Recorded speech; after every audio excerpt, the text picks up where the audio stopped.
Hi, good morning, everyone. Welcome to our weekly meeting for CMAAO International Medical Forum. We are meeting on 1st of June, 2024. It's 9:30 a.m. in Delhi. We are experiencing a very heated weather over here. We have just encountered 52 degrees Celsius, and we've got a request that we'll have a session on hydration and how to handle the heat stroke. So we will arrange that session soon. Today we have Dr. Ratan Jha. Dr. Ratan Jha has worked as a nephrologist and DNB training teacher for over last 3 decades and is considered as the best nephrology doctor in Hyderabad. He's also been invited as a faculty for many national conferences. He has been an NBE Delhi examiner of nephro super specialty for several years. He has authored multiple book chapters, participated in various clinical drugs, trial, and nephrology. In nephrology, today we are talking about acute pyelonephritis.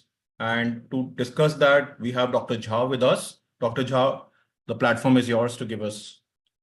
Thank you.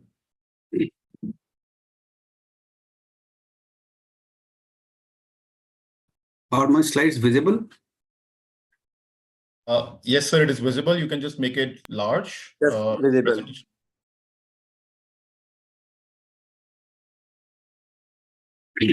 Perfect. Yes.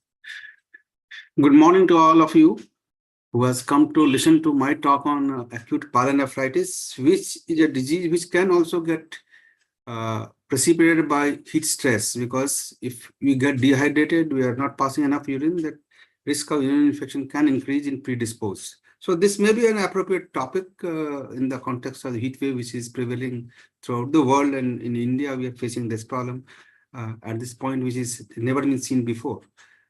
So I am going to confine my talk on a specific issue of acute pyelonephritis, though it is many times difficult to segregate the acute pyelonephritis from the cystitis to begin with.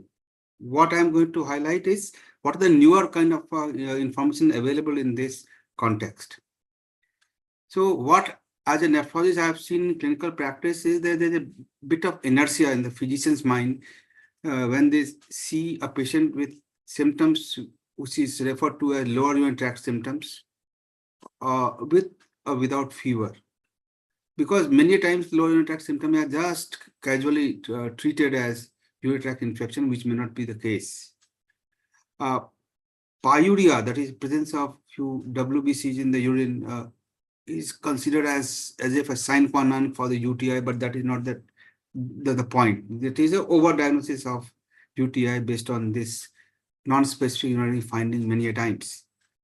We also see that there are not enough kind of effort to inform the patient that how to collect urine for urine culture, and this may have a kind of social taboo, particularly in females, how to explain them, but that can be done with a printed kind of format for how to collect the urine sample, because we may say midstream urine, but the patient may not understand how to collect the midstream urine.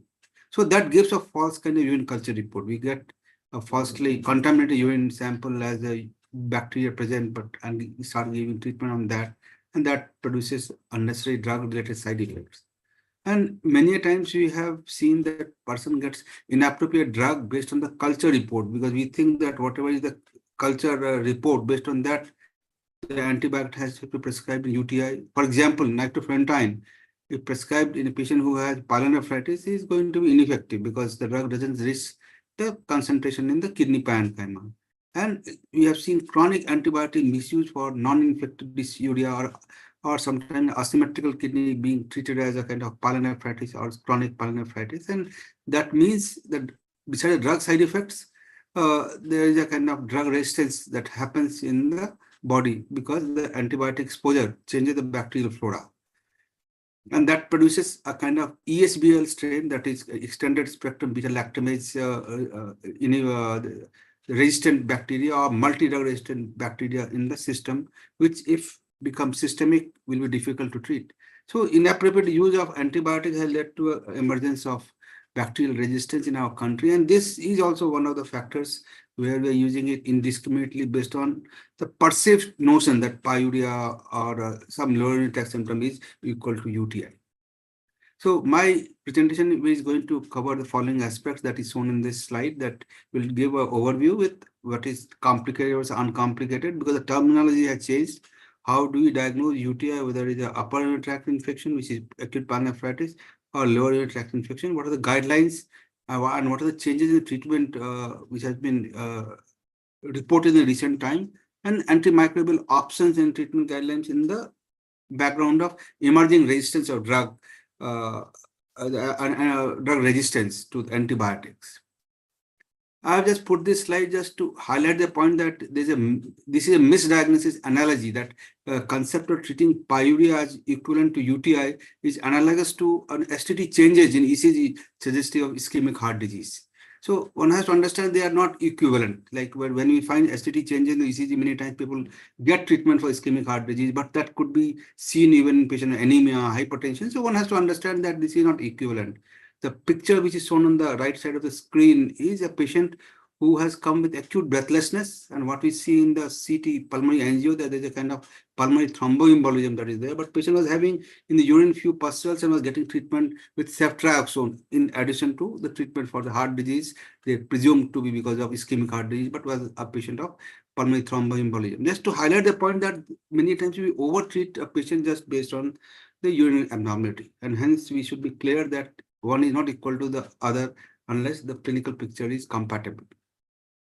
The UTI, therefore, whether upper urinary tract infection, which is referred to as pyelonephritis or lower urinary tract symptom, is diagnosed in presence of organism which is more than 10 to the power 5, that is 1 lakh organism per ml of urine, with or without symptoms. It has been reported that if we have a lower count, 10 to the power 2 to 10 to the power 3 to 10 to the power 6, it could still be a UTI if the patient has symptoms which is appropriate. But the classical definition of UTI is the presence of 10 to the power 5 coliform units in per ml of urine when cultured.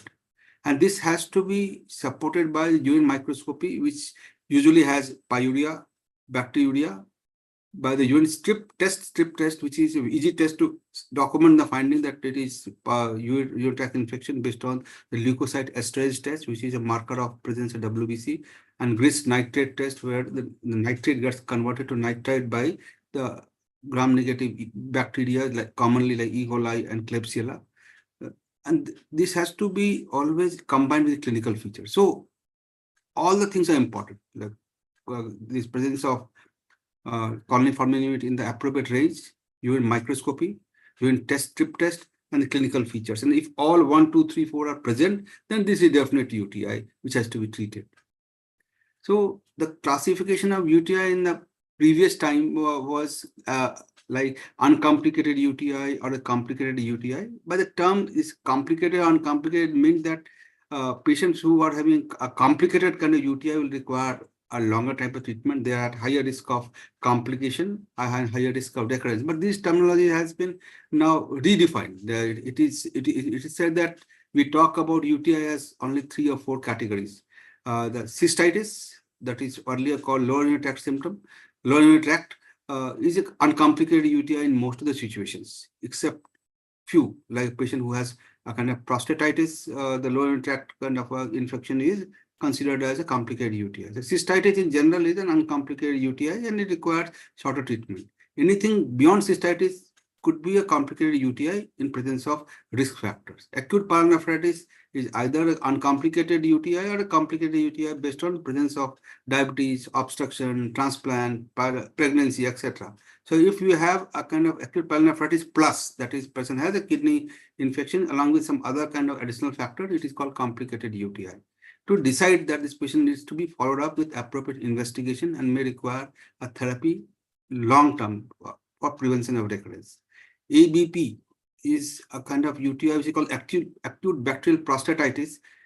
Though it is a lower urinary tract kind of UTI, is considered complicated because there is a risk of recurrence, and many times the diagnosis is not made because it is not suspected. This is one of the common causes of recurrent UTI in males. term CAUTI, that is a catheter-associated UTI, also has been defined because patients who are living long many times are having a catheter in place, which may not require therapy, and asymptomatic bacteria has been classically clearly defined to make the point that you should not treat this disease. So these are the recent division of UTI, and we are going to focus on acute pyelonephritis, which is either complicated if it is associated with the risk of associated risk factors like diabetes, which is the commonest thing, or a kind of obstruction because of stone or because of prostate or a pregnancy. The presentation of UTI in general, whether it is acute pyelonephritis or it is cystitis, could be any of the combinations. Lower urinary tract symptoms are in the form of dysuria, frequency, urgency, that we say as fun symptoms, the frequency, urgency, noxuria, and dysuria.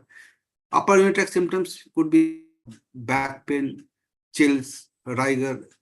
This is a classical kind of pyelonephritis. And sometimes there is a presence of fever with no clear-cut localization, which is called urosepsis, where the kidney is involved, but that is not giving a clear-cut picture. And it's called occult pyelonephritis, where you have a urosepsis as a presentation. Few patients can have a vague chronic ill health, that is, they are not well and they are having repeated bouts of fever. And this could be because of the presence of pyelonephritis of a subacute nature because of other associated problems. And there's a term called purple urinary bag syndrome, where the urine looks red as if person has hematuria, but that is because of chronic stasis in the urinary catheter, giving a picture like a hematuria with associated asymptomatic bacteria. So these may be the ways that patient can come to a clinician's notice for treatment. So to re-emphasize again, the clinical recognition of upper urinary tract infection, which is less than 1% in the overall UTI picture, is lumbar pains, shaking chills, loin tenderness, and occasional hematuria.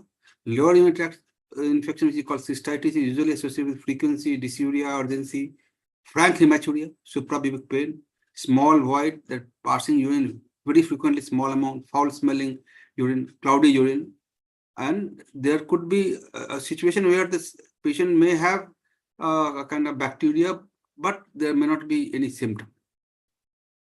So this was a recent kind of paper that I found quite useful, that when you say a patient has acute uncomplicated cystitis, the key method of diagnosis is looking at the symptoms, which are very simple to look at: frequency, urgency, dysuria, with suprapubic pain, feeling like a prior history of UTI, absence of vaginal symptoms in females, absence of systemic symptoms like shaking chills or rigor, and absence of upper urinary tract symptoms like pain in the back. If this is not there, this is a classical uncomplicated UTI and may require only a urine analysis to support a diagnosis by pyuria and dipstick to say nitrite or leukocyte is positive. Culture may not be required. It can be treated empirically, but it may be required in situation where the person has a recurrent kind of UTI, where one has to look at, is there any kind of drug resistance.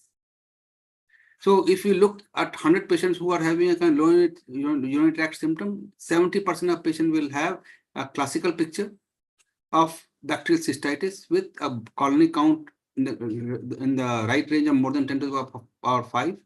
But 20% of patients will have same symptom with a lesser colony count of 10 to the power 2 to 10 to the power 4. And still it will be considered as a true UTI.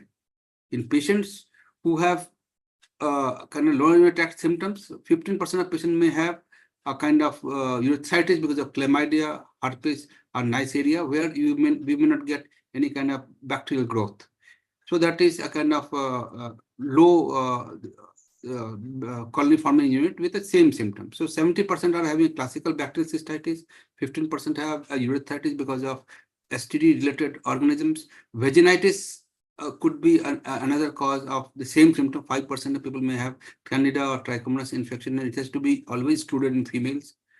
1% of patients may have a kind of irritation related these symptoms, like the estrogen deficiency or using some chemical irritants for cleaning purpose can produce a kind of similar symptoms.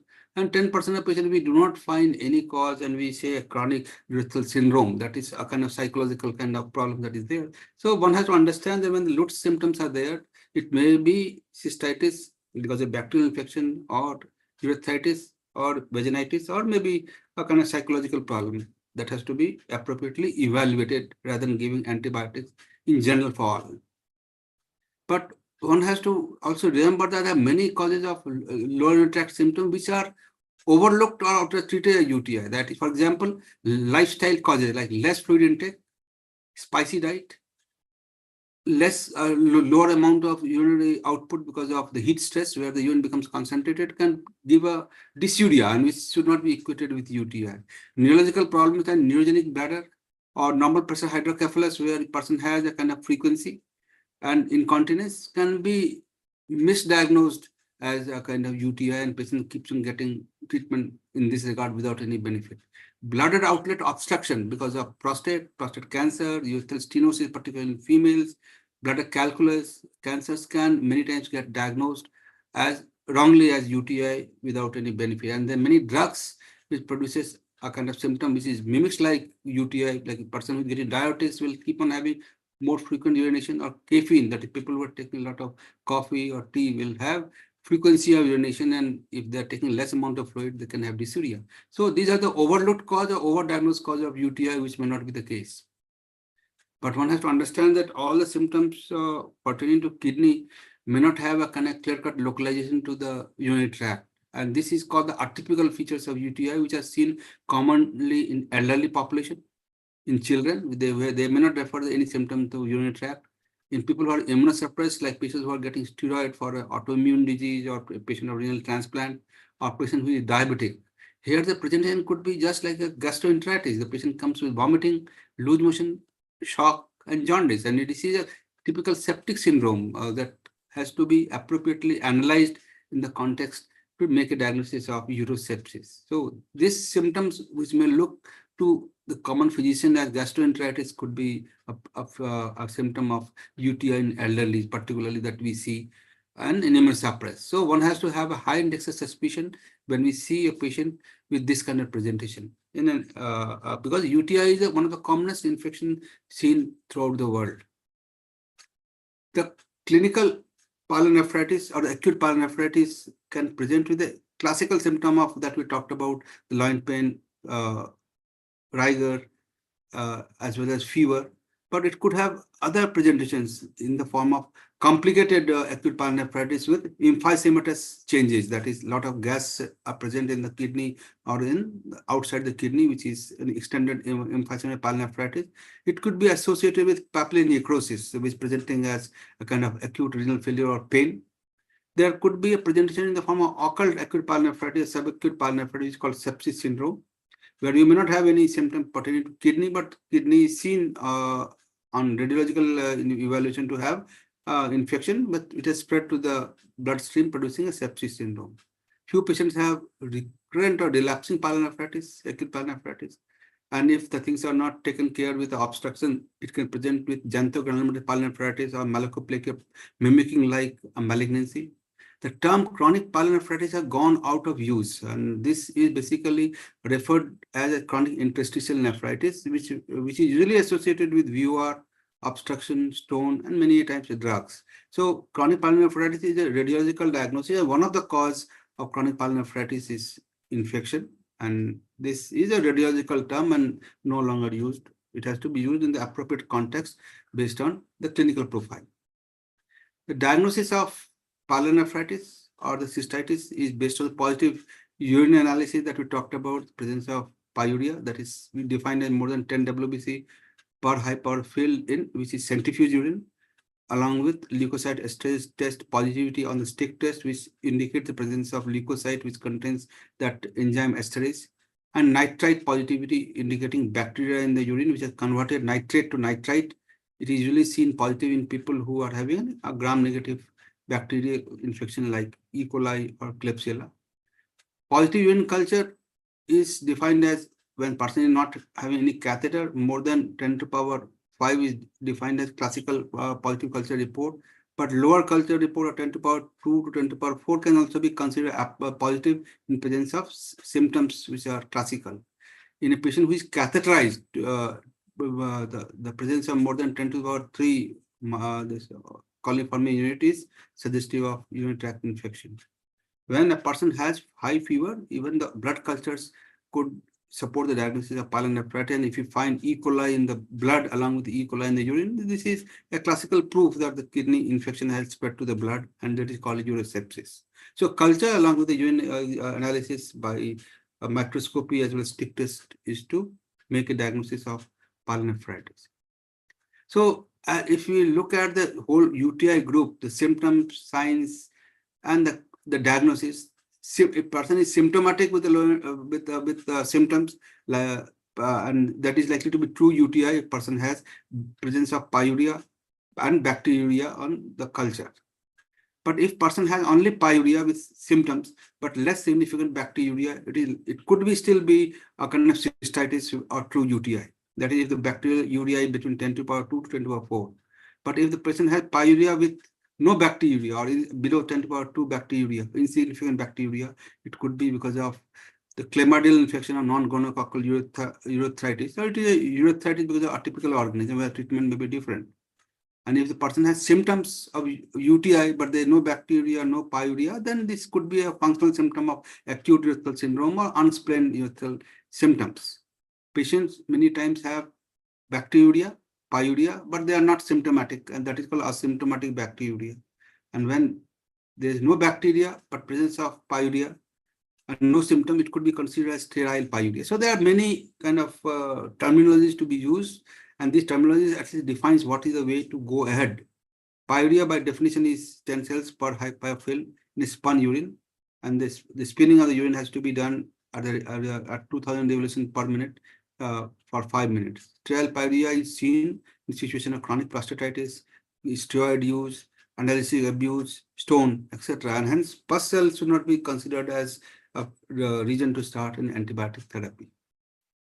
When we talk about UTI, pyelonephritis, complicated pyelonephritis, the risk of recurrence, the common things that is listed in the slide are the risk factors for recurrence, and it has to be appropriately treated to prevent the occurrence of recurrence of UTI. That is, obstruction is one of the commonest cause of repeated UTI, stricture, urethral stricture, benign prostatic hypertrophy, stone, and neoplasm of any type, like carcinoma cervix producing a kind of obstruction of the lower urinary tract, can produce the risk of infection. Diabetes mellitus is considered to be one of the commonest factor for risk of recurrence if diabetes is not controlled, or it's because of diabetic cystopathy, where the bladder is not getting properly drained because of bladder paralysis that happens, and person is having overflow incontinence. And acid abuse has been listed as one of the causes of recurrence, which is quite common in females because of the low back pain. VUR, the vesicular reflux, is one of the cause of recurrence, particularly in children of repeated UTI. Any form of urethral catheterization and instrumentation is a risk factor for recurrence, and it has to be always kept in mind. Renal disease like polycystic kidney disease, medullary sponge kidney, horseshoe kidney with an ectopic location, or ectopic kidney is also a risk factor for recurrent UTI. The electrolyte disturbance, particularly hypokalemia and hypocalcemia, is also has been referred to as a risk factor for recurrence, and that kind of things we see in a patient who has renal tubular acidosis or any other form of disease which produces this electrolyte disturbance. So the question is that once we make a diagnosis of a UTI, do we need to investigate all the patients in a detailed way? It is said that we should have certain factors to decide how much to investigate. It is said that any male patient who is developing UTI should be investigated. Any female patient with recurrent UTI should be investigated with the detailed radiological evaluation and neurological evaluation. Any complicated UTI where the patient has developed some complication requiring hospitalization has to be investigated. Any person who has history of hematuria, stone disease, or voiding disturbance, that is, he becomes incontinent, this should be investigated. And any child with pyelonephritis is to be investigated because they have high incidence of CACUT. The word CACUT means congenital anomaly of kidney and urinary tract, that is in the form of VUR, in the form of pelvic obstruction, double ureter. There are many other forms of CACUT which can predispose the person to develop recurrent UTI. So these are the situations where you need to investigate radiologically by the test which is listed, that X-ray, KOB. Intravenous pyelography was done in the previous time, and now we do a CT pyelogram, CT contrast CT to get an idea about the kidney disease. Widening cystoarthrogram MCUG done in all female young patients who present with recurrent UTI to exclude the possibility of posturethral valve as well as circulatory reflux. Ultrasound examination is the first tablet radiological test. Many patients have UTI and even in the pregnancy which can present with urosepsis. CT scan abdomen with contrast and MR urography may be done in appropriate patient. And occasionally we do renal scintigraphy, that particularly to look at the scars by DMSA scan or a DTP scan to see the kidney function. So there are different tests available and algorithms will be different based on the situation where you are investigating a patient of UTI. This is just give you a picture of a patient who has been getting treated with recurrent UTI in from pediatric age group to the adult age group. This is a patient, what we see is the plain X-ray, there's a bulging flank as if there's an ascites. So this was a patient who was having prune belly syndrome. There was no muscle in the lower part of abdomen, and hence the muscle was lax, and that's why the belly was bulging on the left side as shown by the arrows. And this patient had a MCUG, the micturating cystoarthrogram, for evaluating fever with sepsis and pyuria. What we see is that the bladder outlines are not normal. It is having circulation, and part of the contrast in the bladder has gone into the ureter on both the sides, suggesting that this is a patient who is having a kind of vesico-ureteral reflux bilaterally with a bladder outline not normal, suggesting it could be a neurogenic bladder associated with prune belly syndrome. And this patient was having a recurrent UTI. And in the follow-up of 30 years, in my follow-up, the patient ultimately ended up on dialysis. He's at the moment getting hemodialysis. And after his treatment, he never had a kind of urine infection there, because we could drain the bladder by the CIC, that is complete, this clean intermittent catheterization. So patient who was in a follow-up for 20 years had no UTI with the CIC, and though because of repeated UTI in the past, he has gone into end-stage renal failure. So this is a diagnosis made based on the MCUG and the clinical profile. This was a patient who was having recurrent UTI. This is a young patient who was having a recurrent UTI. On the left side, what you see, the MCUG is showing the bladder outline is good, but on the left side, you are seeing a kind of reflux of the contrast into the ureter as well as in the kidney, which was a grade 5 reflux on the left side, presenting with UTI.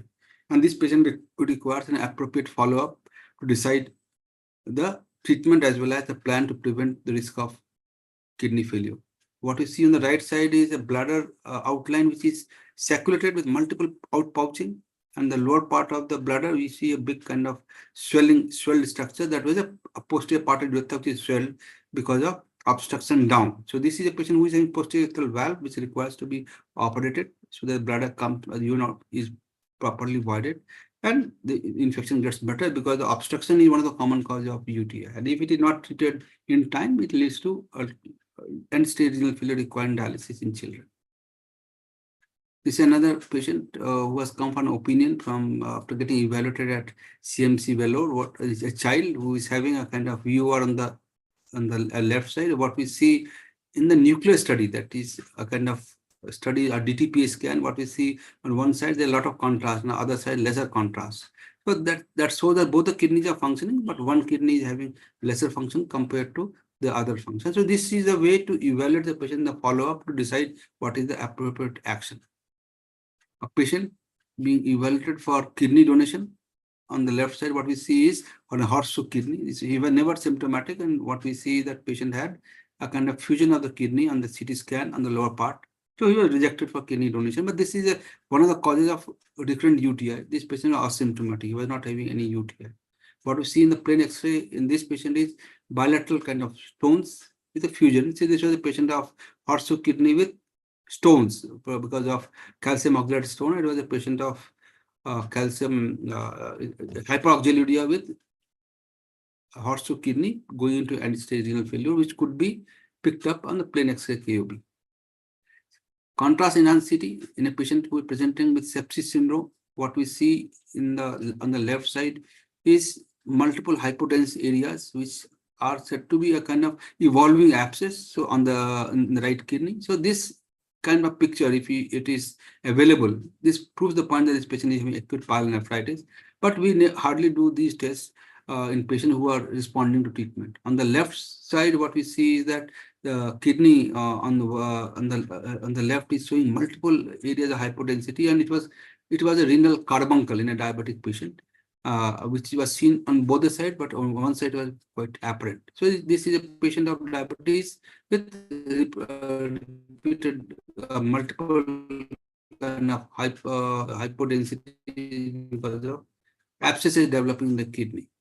This was a patient long time back, maybe in 1994, when patient presented with fever, shaking, chills, and kidney failure. What we see in the left kidney is presence of gas, which is extending from kidney into the parenchyma, outside the parenchyma. It was a patient of emphysematous pyelonephritis in a presenting with AKI, acute kidney injury. So these are the things which requires a kind of evaluation presence of gas in the kidney. And on the CT scan, you see the kidney replaced by gas, with gas extending into the muscle plane in the thigh, that you can see clearly. So it was an extensive gas collection spreading into thigh in a patient who was totally uncontrolled diabetes, 48-year-old male presenting with AKI, was recovered with the treatment. One other form of the UTI is called PUB syndrome, that is a purple urinary bag syndrome, where the urine looks red in the tube. And these are usually associated with bacteria, constipation, and particularly females who are on catheter. And if we send the urine for culture, we'll find Providencia, that Klebsiella,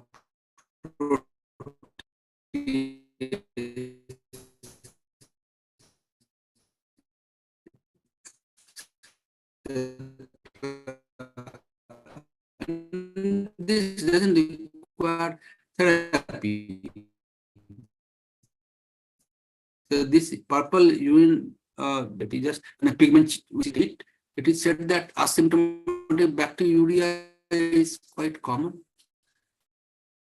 And as the age increases, the person will have higher chances of developing asymptomatic bacteria. This is quite common in those who are having urea present in the urine, and it need not be treated. And except for the population of pregnant women, in other situations, the patient should never be treated for asymptomatic bacteria. Dialysis patient who is passing less amount of urine, if we send the urine for culture, we find the urine is positive for bacteria, and it should not be treated based on that alone.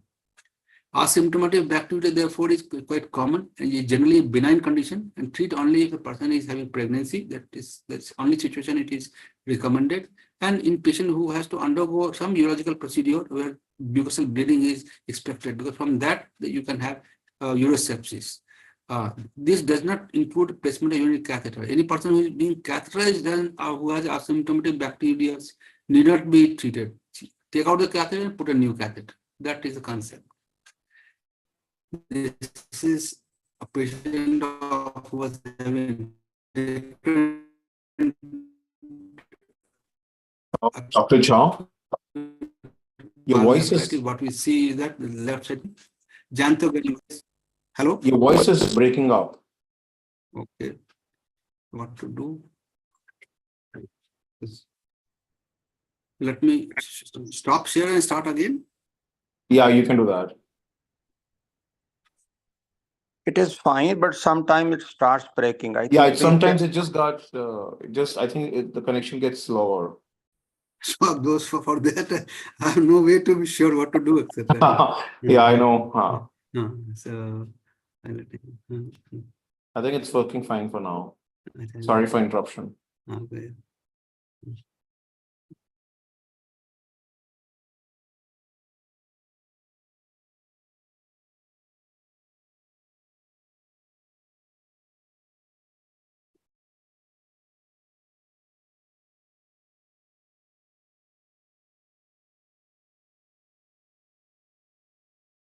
So this was a picture I was showing, that this is called xanthogranulomatosis pyelonephritis. What we see, that both the kidneys have stone and repeated urinary tract infection, and the left kidney has become very large. That suggests that this is a kind of kidney which is inflamed, and it may mimic like a cancer, etc. So this was a patient of xanthogranulomatosis pyelonephritis with stone disease, which is associated with repeated urinary tract infection. In the recent report from the Indian Council of Medical Research, it has been reported that microbiologically we are finding organisms which are showing a very high degree of resistance. And the commonest organism in the UTI has been the Enterobacteria C group of organisms, commonest being E. coli, followed by Klebsiella. And other species are shown, Enterococcus species also there. Staphylococcus is the least positive organism, and hence we have to choose our drug as per the prevalence of this infection in the society. When we talk about antibacterial therapy, 6 terminology has to be understood because these are terms which are commonly referred in the literature. Enterobacteria C, it refers to E. coli and Klebsiella pneumoniae, ESBL. And when you have this Enterobacteria is resistant to beta-lactamase, it is called ESBL. Or if it is resistant to carbapenem, it is called CRE, that is carbapenem-resistant Enterobacteria C. There's a group of bacteria which is called non-fermenters, and commonest being this Pseudomonas aeruginosa and the Acinetobacter baumannii. They are usually carbapenem resistent. Beta-lactamases and carbapenemase are the class A, B, C, and D type of beta-lactamase, and that has to be understood when we talk about the beta-lactamases. These are the terms which are referred. MDR means the multi-drug resistant bacteria, which is where the antibacterial is effective.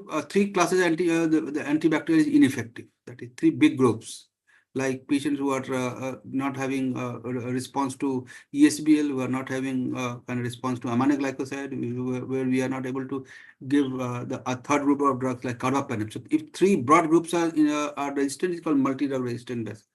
And XDR means this extended drug resistance, means resistance to all known classes except 1 or 2 last line drugs that is available, that we'll discuss in the subsequent slide. MRSA is a term which is used, that is methicillin resistant Staphylococcus aureus, which is usually used in context of Staphylococcus.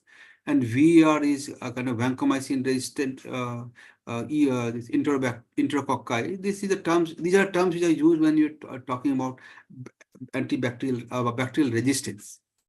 The treatment approach in general is guided by the ICMR guidelines or based on the American guidelines of CDC recommendation. We also take help of ID specialists where it is available in a difficult situation. We try to interact with the microbiologists or go at the local data from the ICMR to decide which is the organism which is prevalent and which is the antibiotic which is usually likely to be effective.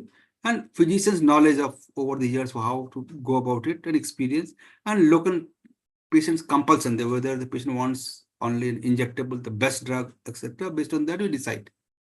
So this is a slide which is from the CDC guideline that in a patient who is having acute uncomplicated cystitis, the drug of choice is nitrofurantoin, trimethoprim, fosfomycin can be used. Oral beta-lactam antibiotic like amoxicillin, ciprofloxacin, though he used is not the drug preferred, fluoroquinolones can be used. In pyelonephritis, these are drugs to be avoided as per the CDC guidelines, and we follow this guideline because this is the same thing that is advocated by the ICMR. So ICMR 2019 has suggested what are drugs to choose for acute cystitis: nitrofurantoin or cotrimoxazole or fosfomycin. Fosfomycin is quite a costly drug, and we try to prefer to use nitrofurantoin. Cotrimoxazole is a drug which is usually used in children for treating cystitis. Acute pyelonephritis is to be treated with beta-lactam antibiotic, piperacin, tazobactam, or ertapenem, because most of the ESBL strains are resistant to the older drugs that is recommended by CDC, like Monosef or ceftriaxone. That is the drug which is recommended by the CDC, but piperacin, tazobactam, or ertapenem is a drug as per the ICMR guidelines. We may use the other alternative drugs like imipenem, meropenem, or amikacin. Prostatitis, the drug of choice as per the ICMR is ertapenem, but we can use the other drug group. Epididymal orchitis, the drug of choice is ceftriaxone or doxycycline. And if person is suspecting any other kind of problem of sexually transmitted disease, the same drug is used. So we use the different drugs as per the ICMR guideline based on the presentation of the patient. ICMR has recommended these antibiotic therapy based on resistance pattern, because it has been referred to in the guideline that initial empiric therapy for infections caused by Enterobacteria C, that is E. coli and Klebsiella, which is presenting a pyelonephritis, should always be with an agent which is active against the ESBL strain, the extended spectrum beta-lactam strain producing. A carbapenem for those who are very sick, or with a beta-lactam and beta-lactamase inhibitor like piperacin tazobactam for those who are less sick. And one has to also remember the dose is important. Many times we find the doses are given in low dose. For example, cefoperazone sulbactam, the standard dose I see is 1.5 gram BD, but the dose that is recommended is 3 grams twice daily. Similarly, the other drugs which are listed has to be given in appropriate dose. Colistin is used only in situation of all drug resistant, that is extended drug resistant bacteria, where you have to use 9 million units IV stat followed by 4.5 twice per day, provided the kidney function is good. So we have to be familiar with what is the drug dose and what is the full dose to be given in such situation. In one of the studies which are published in our Indian journal, when they looked at the acute pyelonephritis and culture, 89% of patients were having E. coli as a cause and 9% has Klebsiella. And if they looked at the drug resistance pattern, they found that ceftriaxone, which is a good drug, there's 0% kind of this benefit. The commonest drug, 100% benefit is there with ertapenem, imipenem, meropenem, and other drugs like cefoperazone, sulbactam, 90%. So we have to use a drug of this type compared to the earlier drugs like ceftriaxone, which is still being recommended by CDC for treating acute pyelonephritis. This one more few words about CAUTI, that is catheter-associated UTI. CDC surveillance definition is shown in the slide, that we have to understand that 3 criteria has to be met to say that this person is having catheter-associated UTI. The catheter should be in place for more than 2 days when it being placed for the first time. Urine culture should have not more than 2 organisms, and 1 organism should be more than 10 to the power 5, and presence of at least one of the following clinical feature of fever, tenderness, costal angle tenderness, urinary urgency, urinary frequency, or dysuria. So if all the 3 criteria are met, then only one can say that it is catheter-associated UTI and it has to be treated appropriately. In absence of that, it will be considered as asymptomatic bacteria. And in this context, it is said by the European guidelines, and which is followed all over the world, that do not carry out routine culture in an asymptomatic catheterized patient and do not try to treat it. So to prevent UTI, we have to understand that we have to increase the fluid intake, particularly in the weather which is so much of heat around, because passing lesser amount of urine, less voiding, increase the risk of UTI in predisposed. One has to take regularly the drugs which are known to prevent UTI, like postcoital prophylaxis in case that is the case. Last dose of the antibiotics should be taken after urination, voiding after sex, because in case it is happening recurrent UTI in female, they have to be advised that they should try to pass urine after the sex. Careful removal of sanitary pads, because it has been found that this is also one of the risk factors for UTI. And people who are using diapers for incontinence, we have found that that is also increase the risk of UTI. We ask them not to use diapers in case they are having UTI.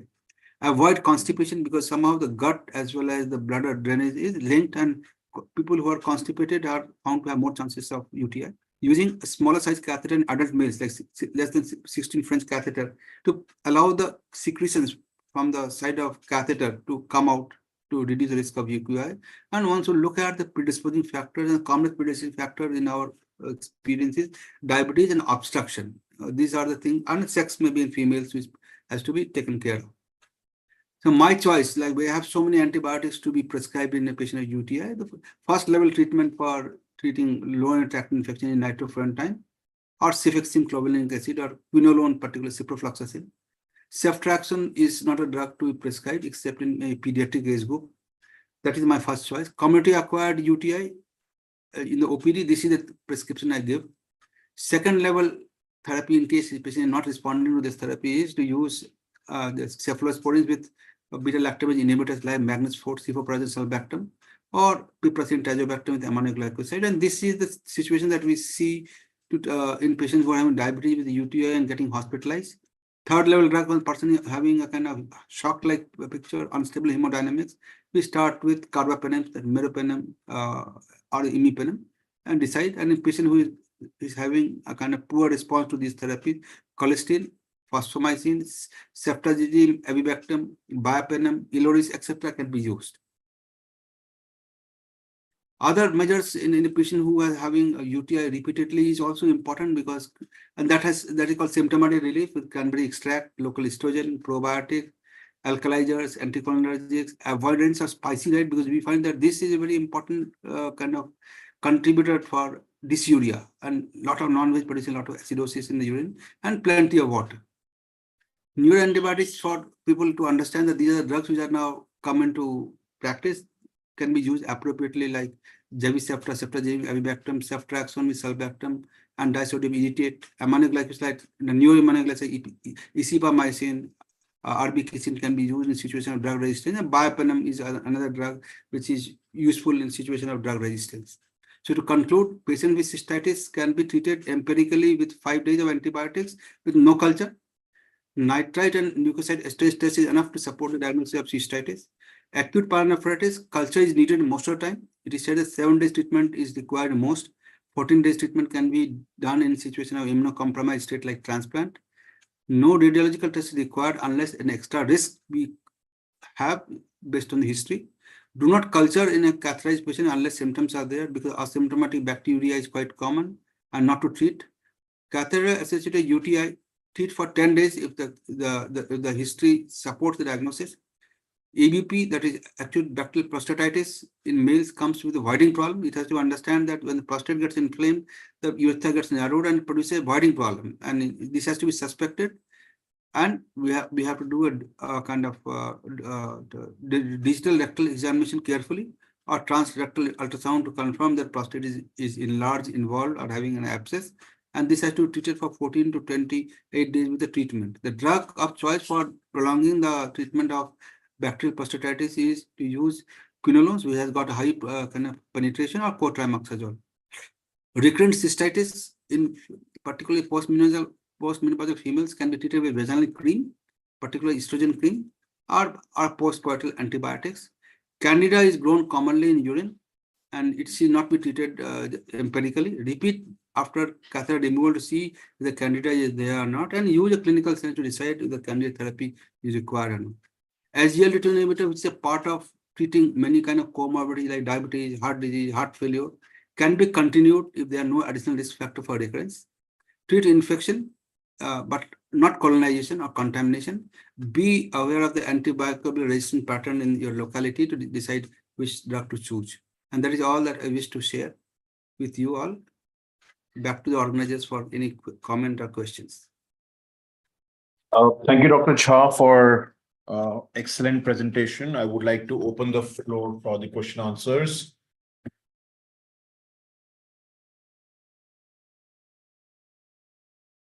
Hi, anybody has questions on regarding this? Dr. Monica, any comments? Thank you, Dr. Jha. It was a very practical conversation, and it's always nice to always remind ourselves that every dysuria does not require antimicrobial therapy. It's always important to understand the differential. Thank you for a fantastic talk. Thank you. Thank you.